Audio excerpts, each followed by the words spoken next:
Gente, boa noite a todos. Sejam todos bem-vindos à nossa casa. Neste sábado, que é o último sábado do ano. É muito bom ter a casa cheia nessa noite, porque são dias de festividades, que as famílias estão reunidas, a gente muitas vezes está recebendo visitas. É bom ter todos vocês aqui. Então, para iniciarmos as reflexões da noite, a lição de número 6 do livro Pão Nosso, Chico Xavier, pelo Espírito Emmanuel. Valeiros da luz. Andai enquanto tendes a luz, para que as trevas não vos apanhem. Jesus, João, capítulo 12, versículo 35. O homem de meditação encontrará pensamentos divinos, analisando o passado e o futuro.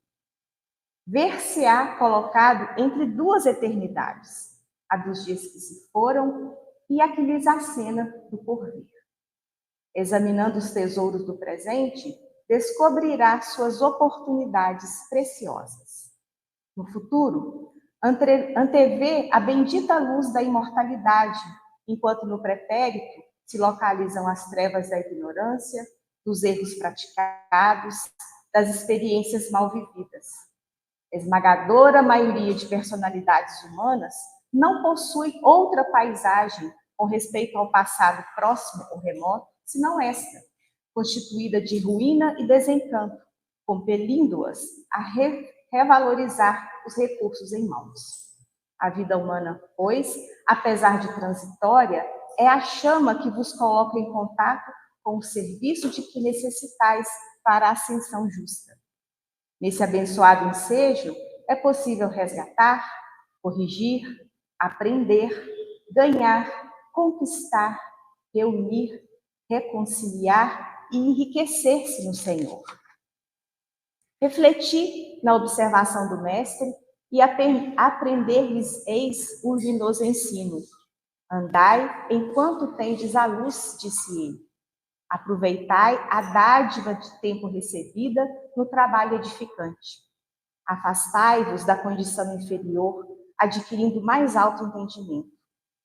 Sem os característicos de melhoria e aprimoramento no ato de marcha, sereis dominados pelas trevas, isto é, anulareis vossa oportunidade santa, tornando aos impulsos menos dignos e regressando em seguida à morte do corpo, ao mesmo sítio de sombras de onde emergiste para vencer novos degraus na sublime montanha da vida.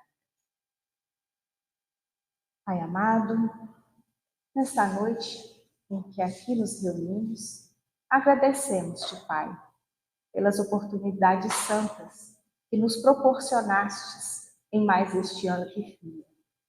Dá-nos, Senhor, sabedoria, discernimento, para enxergar em cada dia que renasce uma nova oportunidade de refazer aquilo que precisamos corrigir, de aprender, de crescer rumo à nossa grande meta, que é o aperfeiçoamento.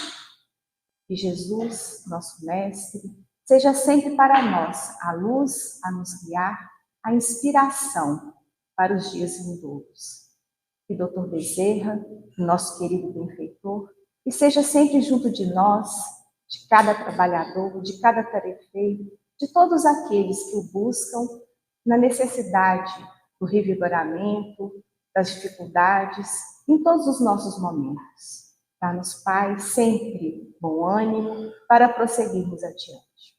E assim, Pai, agradecendo-te a oportunidade, rogando pelo nosso orador, para que nos traga os ensinamentos que cada um de nós necessita, nos pedimos a autorização para iniciar mais uma palestra na Casa de Bezerra de Menezes. E assim seja. Então, nós estamos recebendo nosso querido Mateus, que veio falar para nós um tema bastante interessante. Seja muito bem-vindo e que Jesus abençoe.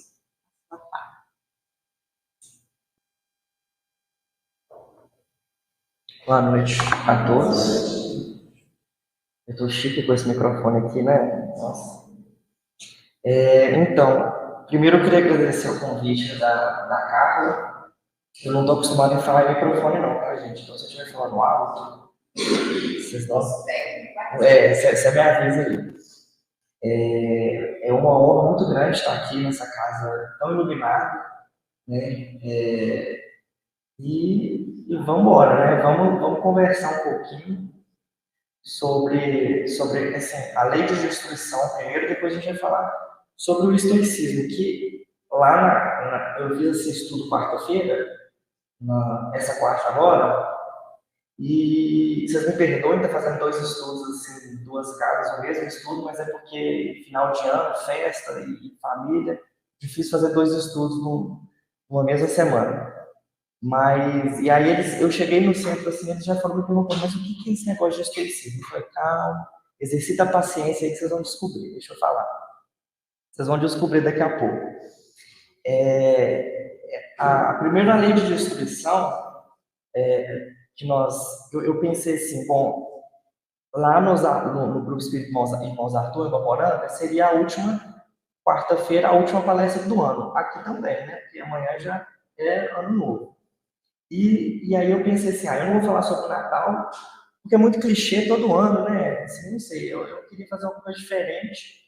E como é ano novo, eu pensei assim, ano novo, renovação, transformação, destruição, né? Porque é um ano que está acabando para um ano que está iniciando. Então é mais ou menos esse o motivo da lei de destruição. Mas eu falei assim, eu vou falar só de destruição, né?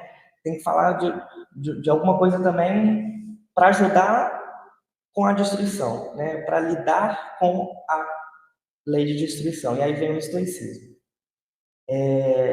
A lei de destruição, primeiro a gente vai refletir sobre os motivos, a necessidade, as causas dessas destruições, destruição que é uma palavra gênero, né? Que tem várias espécies. Tem os flagelos destruidores, como a Covid-19, tsunamis, terremotos. Existem as destruições pessoais, que são as tragédias mesmo, né, que nós passamos todos os dias.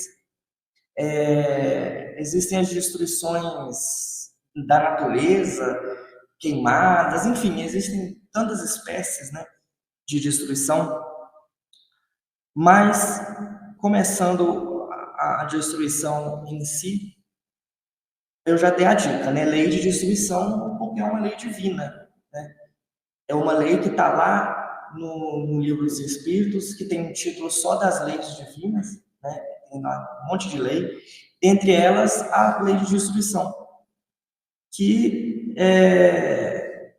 para os espíritos não se diz propriamente de destruição, mas se diz transformação. Os espíritos, sempre que eles vão falar de destruição, eles falam de transformação, de regeneração, de mudança.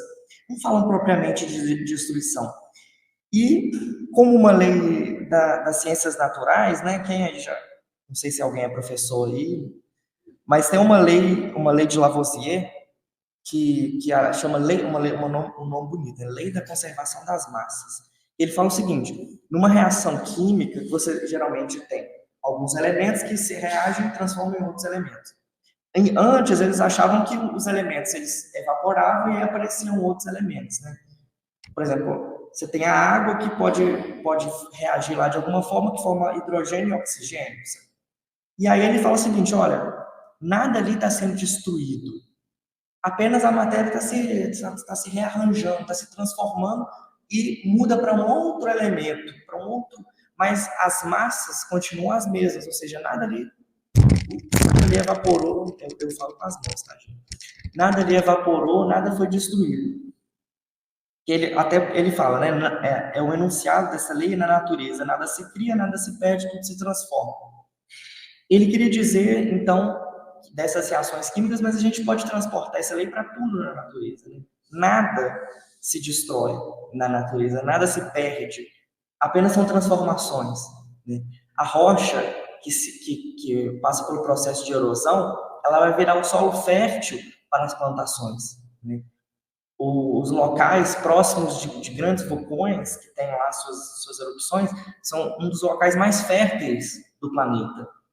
Os locais próximos de rios, né, quem lembra do Crescente Fértil, né, lá do Rio Nilo, sabe como que é fértil essa região, por conta da destruição das enchentes, da enchente volta, sedimenta, fertiliza e aí você tem vida, né?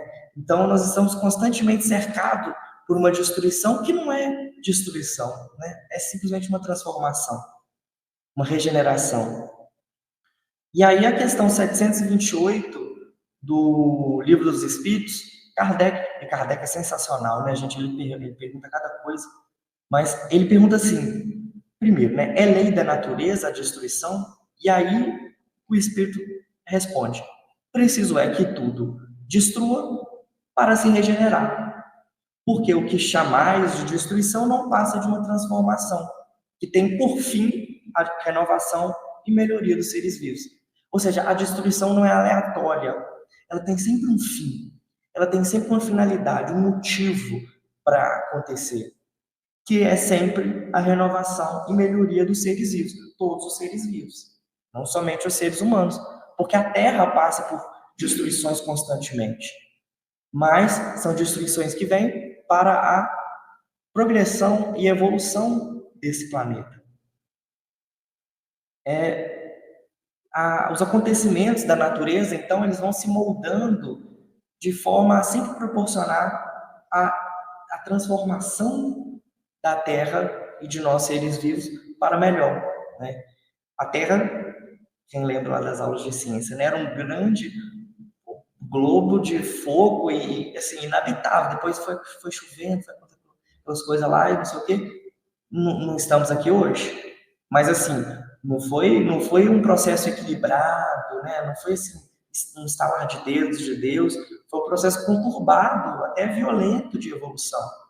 Mas sempre para a progressão do planeta, para que nós possamos estar aqui hoje, né? Então, e aí a questão 729, o Kardec pergunta, se a regeneração dos seres faz necessária, por que então que a natureza nos cerca de meio de preservação e conservação? Porque ao mesmo tempo que a destruição é necessária, nós temos instinto de conservação. Afinal de contas, ninguém vê um tsunami e fica, né, parado e fala obrigado, Deus, por essa destruição. A gente sai correndo, né? E tem que sair mesmo, porque nós temos que conservar a nossa vida, né? Não é... E aí, a resposta é muito interessante, que a resposta é o seguinte, a fim de que a destruição não se dê antes do seu tempo. Por isso que nós temos a conservação como um princípio necessário. Toda destruição antecipada, fora dos desígnios de um quem maior, né, obsta o desenvolvimento do princípio inteligente. Por isso foi que Deus fez que cada ser experimentasse a necessidade de viver e de se reproduzir. Então, aqui quando a gente fala que a destruição é uma lei divina, é necessário que entendamos, né? Destruição no seu tempo, ao tempo de Deus, não é a nossa destruição, e não que a gente tem uma catástrofe aí, a gente tem que ficar parado, né? Não é bem assim. Deus nos dá todos os dias os meios de conservar a nossa existência, a nossa paz. E aí, a questão 730, Kardec pergunta, se a morte é uma passagem necessária para a nossa existência, para a nossa evolução. Então, e aí na pergunta ele fala, é mais de desejar do que de temer? Por que ele tem o homem instintivamente a tal horror que ele é sempre motivo de apreensão? Por que a gente tem medo da morte? Por que a gente se apreende quando pensa na morte? E aí, assim, a resposta é um pouco, né? Olha, é natural o medo da morte, que não seja crônico, né? Que não nos cause grandes transtornos. Porque já dissemos a resposta, que o homem deve procurar prolongar a vida para cumprir a sua tarefa. Nós temos uma tarefa que é ser cumprida, devemos prolongar a nossa existência o máximo, né? Assim nos deu a inteligência, assim Deus nos deu a medicina, todas as formas de conservação da nossa vida. A ameaça de perigo, continua o Espírito Verdade, constitui aviso para que se aproveite da dilação que Deus lhe concede. Mas ingrato, o homem rende graça mais vezes à sua estrela do que ao Criador. Nós temos todos os dias oportunidades ímpares de refletir e de continuar a nossa vida e até livramentos que infelizmente a gente ignora, né? Oportunidade de continuarmos com a nossa existência. É necessário dizer que a destruição nem sempre se fará necessária no nosso planeta. À medida que nós evoluímos moral e intelectualmente, nós iremos perceber que a destruição já não vai ser tão mais necessária. A gente percebe que até o nosso planeta já não acontece tantas destruições. Né, quem aí foi um espírito muito evoluído que estivesse aqui no início, né, talvez até ajudando Jesus a moldar o orbe, veria que ao tempo todo aconteciam grandes flagelos, grandes destruições no planeta, né, asteroides caíam constantemente, era uma bagunça, mas uma bagunça organizada. Mas hoje nós já não temos tantas destruições assim, né? De vez em quando tem um tsunami, um terremoto, mas não é todos os dias, né? A necessidade da destruição, à medida que o planeta vai se estabilizando, ela diminui. E aí, outro aviso, né? Na questão 735, Kardec pergunta: o que se deve pensar da destruição quando ultrapassa os limites que a necessidade e a segurança traçam? Um exemplo, a caça, que não tem outro fim senão o prazer daquele que está caçando, né? Porque a caça para a sobrevivência humana é uma coisa, para nos alimentarmos, né?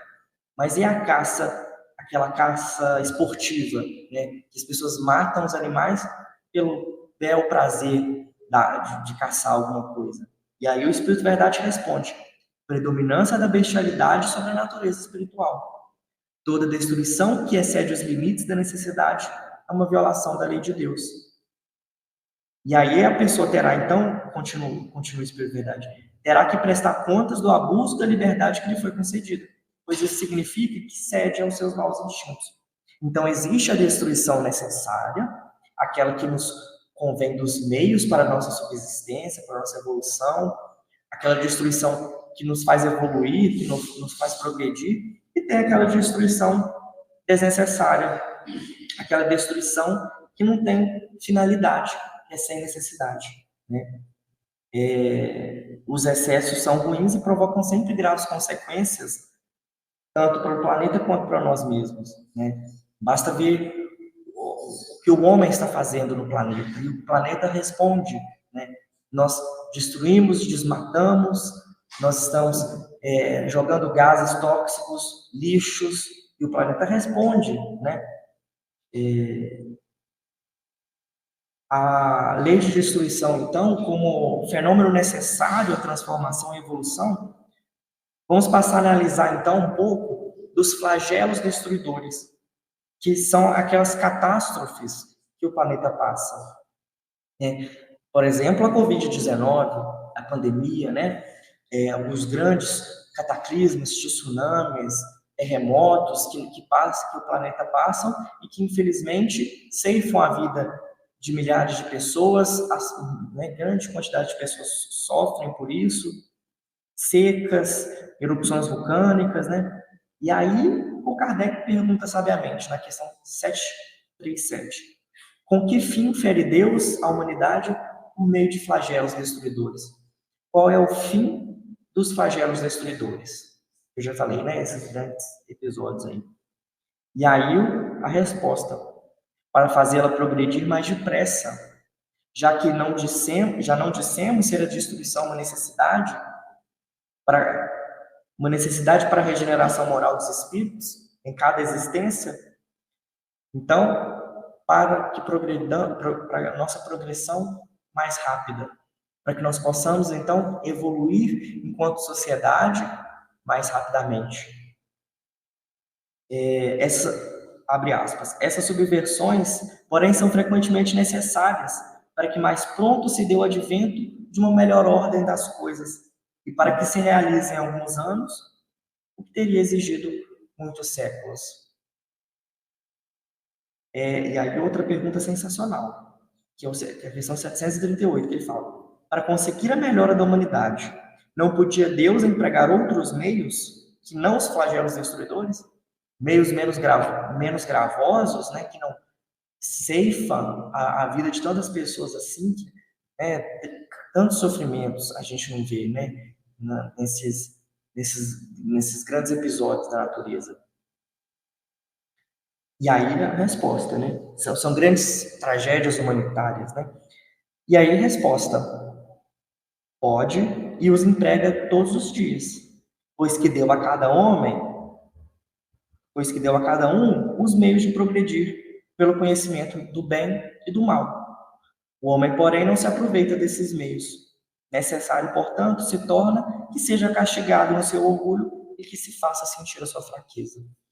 Ou seja, todos os dias nós temos os meios necessários para a nossa pronta e rápida evolução que Deus nos proporciona rotineiramente.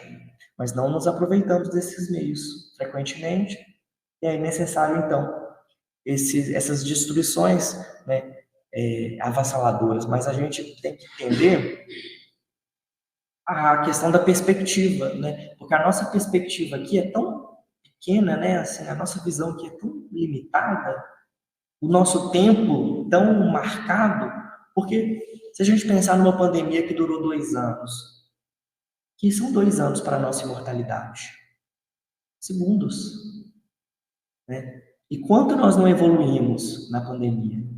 Eu evoluí um pouquinho, né? Só um pouquinho, mas fui mais paciente, mais resiliente, menos eu tive que aprender a lidar com a minha ansiedade, porque quando a gente sai com as pessoas, a nossa cabeça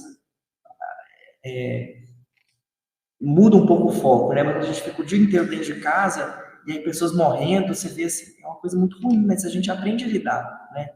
A gente evolui. São segundos para a nossa imortalidade.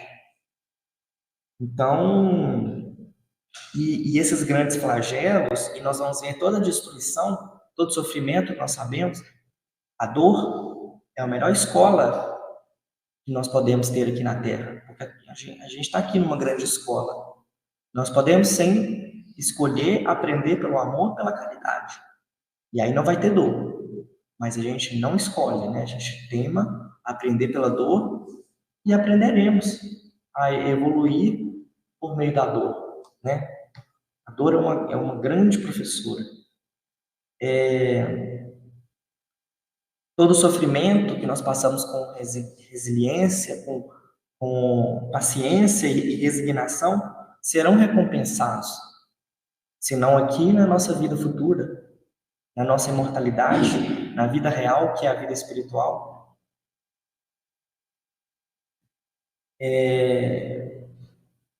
Mas é importante a gente dizer, então, que nem toda destruição é causada necessariamente por Deus, porque as nossas ações também causam a destruição do planeta, a influência nas espécies, tantas espécies aí são levadas à extinção por conta da caça, por conta de ações humanas, né?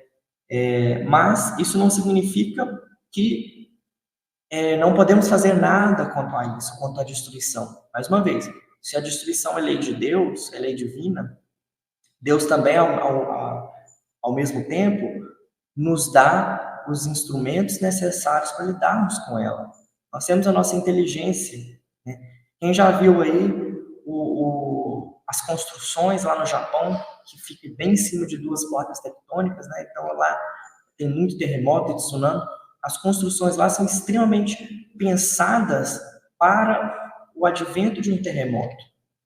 E um terremoto na escala Richter lá de 7 não vai ter a mesma destruição do que o mesmo terremoto lá no Haiti, que vai sentir essa destruição muito mais, porque lá eles tiveram a técnica nas construções para lidar com esses eventos. Prova que nós podemos, então, lidar com a destruição com a nossa inteligência, que é divina. Nós temos as formas de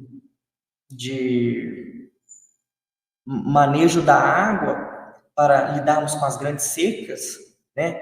Aquelas gotinhas assim que caem nas plantações, né? Uma gotinha já é suficiente para... E aí você tem uma conservação da água nos momentos da seca. Então, mais uma vez, conseguimos, com a nossa inteligência, lidar com a destruição. Muitas das vezes, evitá-la, quando não, mitigá-la. Mas existem alguns flagelos que são divinos, que foram necessários para a nossa evolução, né? Bom, caminhando para a nossa segunda parte, vem a pergunta: o que o estoicismo tem a ver com a lei de destruição? E primeiro, o que é estoicismo, né? Eu não costumo fazer perguntas, porque às vezes eu faço perguntas, ninguém responde, eu fico no vácuo, né? Assim que fala. Mas se vocês quiserem comentar alguma coisa, tá, gente? Fiquem à vontade. Alguém sabe o que é estoicismo? Alguém arrisca comentar? Às vezes tem um professor de filosofia aqui, eu ficaria muito grato se explicasse para nós. Vou até beber uma água aqui. Pode beber essa água, Carlos? Então tá bom, gente.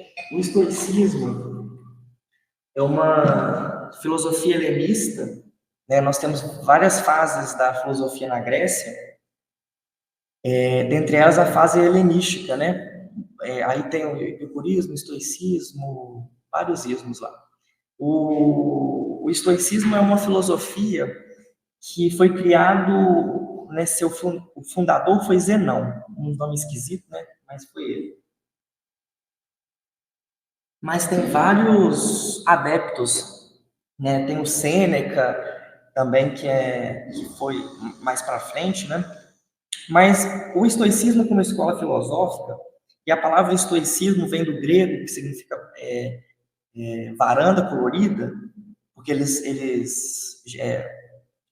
para se destacar, né, para chamar atenção para a sua filosofia, para seguir adeptos, conseguir adeptos, eles pintavam as varandas assim, bem coloridas para chamar atenção, né? E era lá que eles faziam as exposições, né?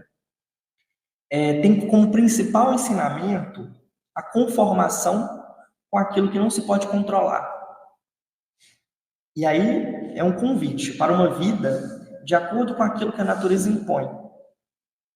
Um distanciamento das paixões, dos prazeres carnais. E como lá nos Arthur, tanto aqui, é necessário fazer um pequeno disclaimer, um pequeno aviso. Não estou falando que a doutrina espírita é estoicista ou que o estoicismo segue o espiritismo. Uma coisa não tem nada a ver com a outra. Eu estou passando aqui apenas uma filosofia lá na Grécia, que né, a Ana está fazendo ali as conexões. Cada um faz as suas conexões, né? E que nós podemos fazer conexões, mas, mais uma vez, não estou falando aqui, não estou falando que o espiritismo é estoicista, e o contrário também não vale. E nem estou falando que vocês devem seguir, que a gente deve seguir tudo ao pé da letra do estoicismo. Existem milhões de filosofias no mundo, e aí a gente vai absorvendo ali o que a gente acha conveniente para cada um. O estoicismo defende uma vida virtuosa, que ensina a pessoa a lidar com as adversidades da vida, de modo a não sofrer desnecessariamente sobre os acontecimentos que nos atingem. Porque nem sempre o nosso sofrimento é necessário. Porque os acontecimentos que fogem do nosso controle ocorrem todos os dias. A gente pode escolher sofrer mais ou menos com ele. Porque se a gente pensar, a chuva atinge a gente de maneiras diferentes, né? Se a gente está em casa, a chuva é uma delícia. Mas se a gente está na rua sem guarda-chuva, é péssimo. A gente pode escolher sofrer mais ou menos com essas adversidades que fogem do nosso controle. Ora, teve um dia que eu, não sou exemplo não, mas teve um dia que eu estava voltando da faculdade à noite, tive aula à noite esse dia, e aí eu estava sem guarda-chuva, começou a chover, e aí primeiro eu reclamei muito, falei, nossa senhora, mas que coisa, né? Foi sortudo aqui hoje. Mas eu falei assim, poxa, eu tenho duas escolhas, eu posso ir daqui até lá em casa reclamando, que não vai parar a chuva, o dia, mas não iria parar a chuva, ou eu poderia aceitar a chuva maravilhosa, agradecer a Deus pelo dia que eu tive. Um dia incrível, estava vivo, saudável, muito bem, nada iria estragar ali comigo, chovendo, sei lá, prova d'água, não tinha livro. Poxa, Aí eu poderia, então, ir reclamando, a gente poderia ir reclamando, reclama, não vai mudar o fato. Ou a gente pode simplesmente nos conformarmos com aquilo que a gente não controla. E essa conformação não significa passividade em relação aos atos da vida. Porque uma coisa é saber separar muito bem o que a gente não controla e o que a gente controla. E aí controlar o que a gente controla. Não é passividade, é sabedoria. Porque uma vez que a gente consegue separar o joio do trigo, a gente consegue aquilo ali o controle. E aí você não vai se preocupar, você vai se ocupar. Né? Mais uma vez, não vale se preocupar com coisas que a gente não controla, porque a gente não controla. E às vezes abrir mão do controle, isso é uma coisa que eu aprendi na terapia, anos de terapia. A gente tem que abrir mão do controle. Pessoas ansiosas são extremamente controladoras, a gente quer controlar tudo, né? Se pudesse ter um controle assim, que a gente muda até o tempo. A gente faz mais sol, mais frio, mas não dá, a gente não tem esse controle. Ainda não, né? Quem sabe quando a gente evolui mais. Tem o filme, né? Pois é, não dá certo, gente. Então, a conformação com as coisas que a gente não controla é tranquilizador, é pacificador, a gente sente mais calma quando a gente faz abrir mão do controle o tempo todo. Vamos tentar controlar aquilo que a gente controla, efetivamente. O outro a gente controla? Não. Só nós mesmos. Vamos controlar nós mesmos, então. E aí, alguns princípios, né? Deixa eu ver meu tempo. Eles têm quatro princípios morais, 4 virtudes, que isso é de Platão, mas eles se apropriaram dessa ideia, né? Que são as 4 virtudes cardeais, igual os pontos cardeais, né? Norte, sul, leste, oeste. As virtudes são prudência, justiça, temperança e coragem. Prudência ou sabedoria, porque é a virtude que nos ajuda a ter a razão prática, tá? Esse termo razão prática, ele é kantiano. Então, não confundam aí, um estoico não queria dizer razão prática, é de Kant. A razão prática é a razão que nos guia para os acontecimentos da vida, para sabermos discernir o que é bom ou o que é mal. Essa é a razão prática. A razão teórica é aquela razão que a gente usa lá na sala de aula, que a gente faz 1 mais 1 é 2, x mais x é 2x, essa é a razão prática. Oh, desculpa, a teórica. A razão prática, então, é aquele tipo de razão que nos direciona e nos fala assim, nesse acontecimento eu vou agir dessa forma, porque essa forma é a forma moral. Essa forma é a forma melhor. E é isso que seria, então, a sabedoria. Porque em qualquer circunstância, para os estoicos, você tem que agir da mesma forma. Ser a mesma pessoa se está fazendo frio ou calor, se está chovendo ou está seco. Por quê? Porque a gente não controla. Eu vou mudar minha reação a coisas que eu não controlo? Não é mesmo? A justiça, que é a virtude moral que consiste na constante e firme vontade de dar a cada um o que lhe é devido. A temperança é a virtude que modera 2 pontos que nós percebemos na nossa vida, que é a atração dos prazeres terrenos e o equilíbrio com as coisas virtuosas. Então, a temperança é essa moderação, proporciona o equilíbrio e o uso das coisas da vida. Assegura também o domínio da vontade sobre os instintos, porque uma coisa que até se aproxima da doutrina espírita, dessa filosofia, é que eles têm grande pavor dos instintos, daquela coisa que a gente não controla, das paixões desenfreadas, dos instintos, daquilo que a gente não consegue raciocinar. E, por outro lado, eles têm grande deferência pela razão, pela vontade sobre os instintos, né? Então, a temperança assegura essa predominância da vontade sobre os nossos instintos. A coragem, ou a fortaleza, é a virtude moral que, no meio das dificuldades, nos assegura a firmeza e a constância, a percepção do bem e da virtude, independentemente da circunstância.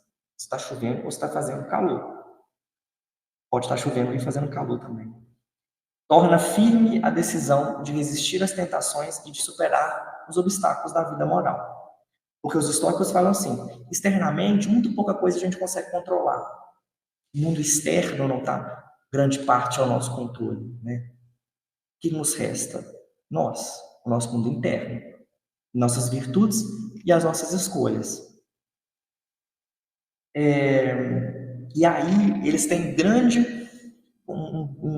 é uma filosofia determinista. O determinismo é o seguinte: aquilo que é vai ser, aquilo que tá para ser será e ponto, acabou. Ou seja, meu destino está escrito nas estrelas e ponto. Que é a minha escolha, então, é me conformar quanto a isso. Mais uma vez, não é passividade em relação à vida. Simplesmente, eles acreditam nessa deferência ao destino. Mas, ao destino e à natureza. Mas o que eles chamam de destino não é acontecimentos aleatórios, guiados sem lógica que nos ocorrem todos os dias. Tá? Natureza e destino para eles faz parte de um grande sistema racional que segue uma ordem lógica necessária, que tudo ocorre para uma harmonia maior. Eles chamam de logos. L-O-G-O-S, logos. Daí que vem a lógica. Mas eles chamam de logos, eu prefiro chamar de Deus. Esse grande sistema que nos ordena, que nos determina, que não deixa que uma folha sequer caia na terra sem sua permissão. Para mim, é a ele que nós devemos, as suas escolhas que nós devemos total deferência. As suas determinações. Porque a gente considera como premissa que Deus é um ser infinitamente justo, bom e perfeito, as suas escolhas também serão justas, boas e perfeitas. E aí, o que nos resta? A gente não controla Deus, né? A gente não está controlando nem nós mesmos. A gente pode controlar a nossa atitude frente às pessoas, a nossa conduta moral, principalmente como que a gente reage aos acontecimentos que a gente não pode controlar. Isso faz parte da filosofia do Carl Gustav Jung, né? Quem é psicólogo, né? Os jungianos. Esse entendimento é o seguinte: você não controla o outro, você não controla as partes externas, mas você controla como você reage a tudo isso. Nós controlamos como nós reagimos se o dia está quente, está chovendo ou está frio. Se a pessoa é mal educada com a gente não consegue controlar. A gente consegue controlar como que a gente reage à falta de educação da pessoa. E aí nós estamos sendo estoicistas. Eu me controlo, eu não controlo a pessoa, mas eu controlo a minha reação. Se eu vou ser impaciente, se eu vou ser mal educado também, se eu vou perdoar, se eu não vou perdoar, se eu vou ser virtuoso ou não. A gente, então, controla, sim, a nossa reação aos acontecimentos que a gente não controla. Há, então, essa certeza desse sistema racional, universal, que guia a natureza e a ordem das coisas. É primordial, parece banal, mas não é, a nossa fé de que há um futuro, esse futuro ele está planejado para nós e ele é bom. São escolhas boas, porque imagina, eu ficaria muito triste se eu tivesse numa situação que eu acreditasse que a vida é feita de coincidências e as coisas simplesmente acontecem aleatoriamente do jeito da vida. Eu prefiro acreditar que há um sistema racional, há um Deus, um ser maior que a mim, que determina e controla tudo que acontece. Porque aí nós estamos, então, fadados à perfeição, fadados à evolução. Temos a certeza de que, ainda que não tenhamos um futuro sem sofrimento, a gente não sabe se amanhã a gente não vai sofrer ou não, a gente sabe que esse sofrimento vai ser o melhor. Ou seja, o melhor para nós está sempre acontecendo. É isso que a gente acredita. É bom acreditar. Os 10 princípios do estoicismo, para a gente encerrar. Primeiro, seja virtuoso. Eu não vou falar dos 10, tá, gente? Então, aí, se a pessoa contar, eu vou falar uns 8, 7, porque eu tento. Então, tá bom. Mas, primeiro, seja virtuoso. É um princípio muito importante. E aí, o Sêneca, que ele é antigo também, tá, gente? Não nasceu 30 anos atrás, não. Bem antigo, mas mais recente do que o Zenão. Ele fala o seguinte: um bom caráter é a única garantia de eterna e despreocupada felicidade. A única coisa que, então, que nos garante a eterna e imutável felicidade é o bom caráter, é a virtude. Só é possível, então, ter uma vida boa quando se é virtuoso. E quais são as virtudes? As 4 cardeais, mas existem muitas outras, né? Se a gente for os pontos cardeais, norte, sul, leste, oeste. Mas tem sudeste, nordeste, não sei o que lá, tem muitos, né? E aí tem outros, meu celular tá vibrando, que eu pus para despertar na hora do 8h15. Então, virtuosos. Já deu para perceber esse princípio que é: concentre-se no que você controla e aceite o que você não controla. É uma das principais características dessa filosofia, porque é a dicotomia do controle. Isso eu controlo, isso eu não controlo. Aquela velha sabedoria de vó. Se não tem solução, solucionado está. Né? Quem já não ouviu isso aí? Isso é clássico. Estoicismo aí, ó. A gente nem sabia. Mas, de fato, se a gente não tem solução, já está solucionado. Não tem solução. Né? Difícil, né? Os problemas geralmente têm solução. Às vezes a solução é se conformar com as determinações externas a nós e controlar como que a gente reage a isso. É a melhor solução. E aí o Epíteto, outro filósofo também dessa corrente, ele fala: faça o melhor com o que estiver em seu poder e apenas aceite o que vier a acontecer. Algumas coisas estão ao nosso alcance e outras não estão. Seja responsável pelo que você controla. Se aquilo que eu não controlo, eu não posso fazer nada, tem outro polo, que é aquilo que eu controlo. E aí a gente tem que ser responsável por isso. É muito fácil, né? A gente ser passivo em relação à vida e falar: não controlo, então eu vou ficar sentado aqui e que deixa a vida me levar. Mas não é bem assim. A gente controla muita coisa. E aí a gente tem que ser responsável por essa parte. E aí o Epíteto fala: os homens são perturbados não pelas coisas que acontecem, mas sim por suas opiniões sobre os acontecimentos, sobre o que ele acha das coisas que aconteceram. É uma imperturbabilidade. Eu tô aqui. Passou uma onda de frio, eu controlo? Bom, eu posso pôr uma blusa, então eu vou pôr uma blusa. Mas eu não vou reclamar que tá frio, porque eu não controlo o frio. Como que a gente reage aos acontecimentos externos? Determinam a nossa tristeza, a nossa alegria, a nossa felicidade. Sofrer, aqui a gente vai sofrer, porque Jesus falou que no mundo tereis aflições. Mas depois vai continuar: tem de bom ânimo, que eu venci o mundo. A gente tem que ter bom ânimo. Qual que é a outra virtude cardeal? Coragem. Coragem para a vida. A vida precisa que a gente seja corajoso para lidar com as adversidades.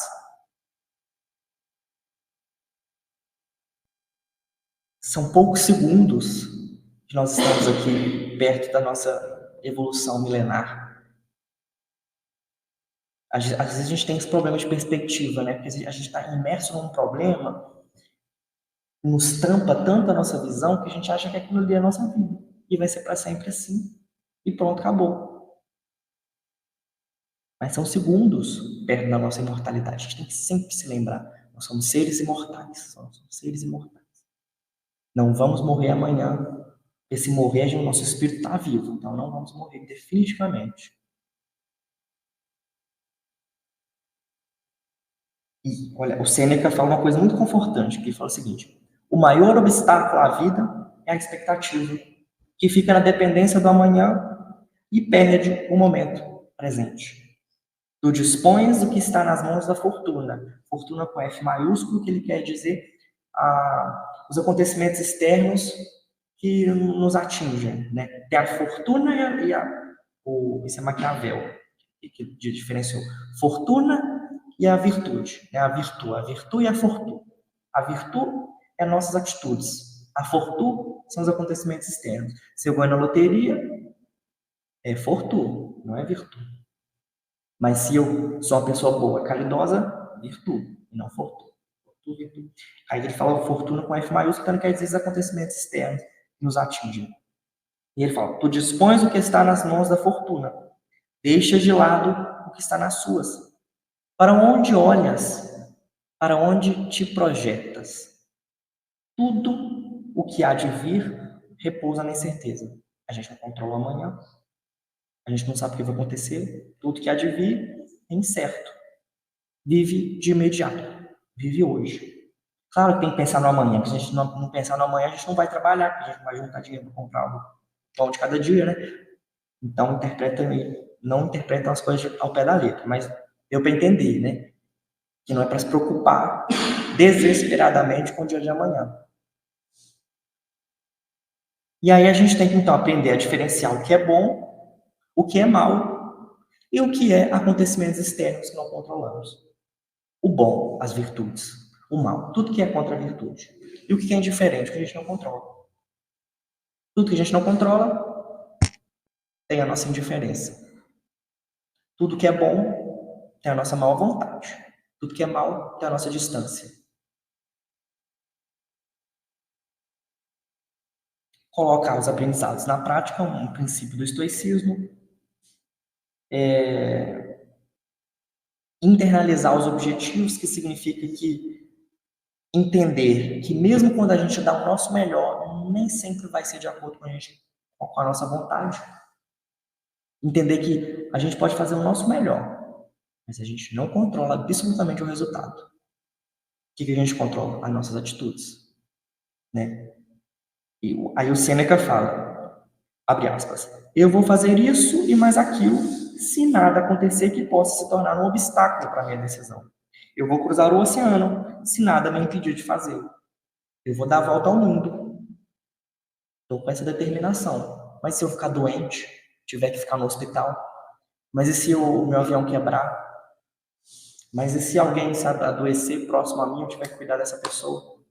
Acontecimentos na vida que eu não controlo.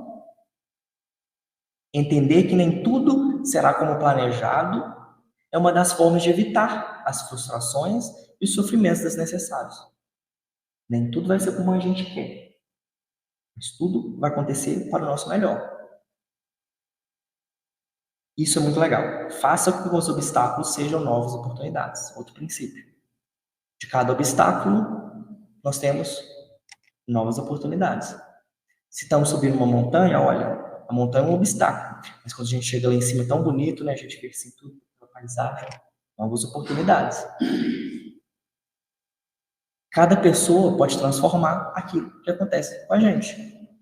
Se a gente vê sofrimento como sofrimento, dificilmente a gente vai evoluir com ele. Mas se a gente vê o sofrimento como oportunidade de evolução, aí a gente vai evoluir junto com ele. Se a gente vê o sofrimento como oportunidade para exercitar a paciência, a resignação, a gente sofre menos. Agora, se a gente reclama, aí sofre, e tá tudo bem, cada um com as suas escolhas. A gente tem o nosso tempo também. Mas, né? E o último princípio, ame o seu destino, porque não há outro. Ame o seu destino. O destino que Deus preservou para você. Que a cada dia, assim, Deus nos determina todos os dias com a sua vontade. Mas dos grandes princípios do Espiritismo também é o quê? O livre-arbítrio. Então, ame o seu destino, porque muitas vezes você que está construindo ele, com o seu livre-arbítrio. Então, porque a gente, muito cômodo, né? A gente pensar assim, então tá bom, tudo já está decidido. É lá. Sabemos que o melhor sempre vai acontecer, mesmo quando a gente acha, né, coisa horrível acontecer. Mas, então, concluindo, essa filosofia, a filosofia dos estoicos, traz grande tranquilidade diante dos acontecimentos da vida. Porque, por um lado, nós temos aquilo que não está no nosso controle, que é a destruição, o sofrimento.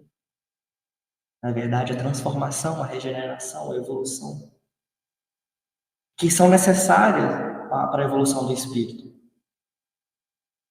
mas que sempre nos ocorre por uma razão maior sempre perfeita. Nisso devemos ter absoluta aceitação, uma vez que não temos o controle. Agora, as questões que estão sob o nosso controle, devemos trabalhar incessantemente para evoluirmos, melhorarmos em termos das nossas virtudes. Nós temos um grande trabalho para frente. E eu trouxe para a gente. Não vai dar para contar a história dele toda, mas nós temos o exemplo de Jó. Tanto que as pessoas falam, né? Essa pessoa tem uma paciência de Jó. Gente, o Jó tem um livro inteirinho na Bíblia, só para ele. Vocês viram o tanto de sofrimento que ele passou. E isso refletia em até outros evangelhos.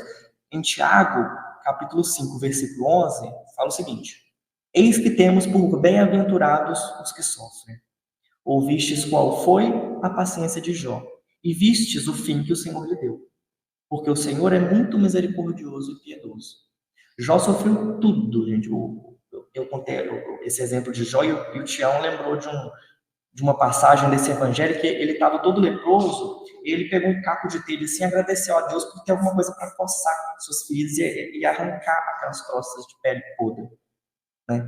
É essa deferência ao destino que ele teve. Olha, nossa, tem o meu alento aqui, muito obrigado. Cada sofrimento que ele tinha, ele agradecia a Deus pelo sofrimento. Ao final ele disse: Deus me deu, Deus tomou.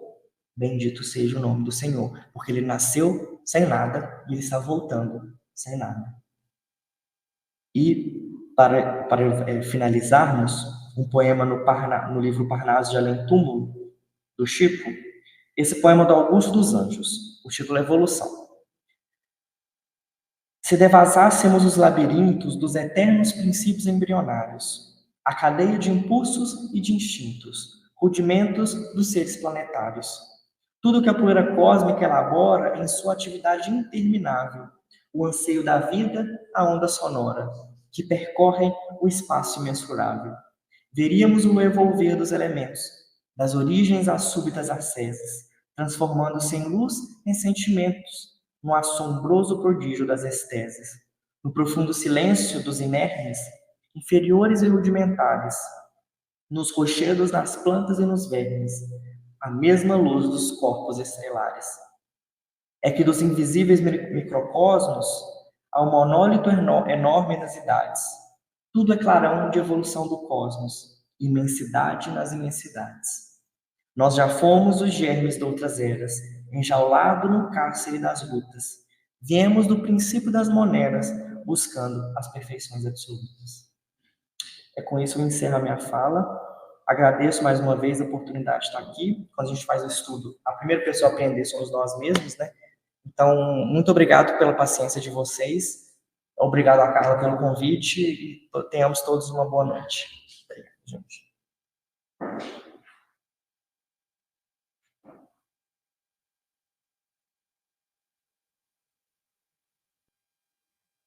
Que bom a gente aprender, né?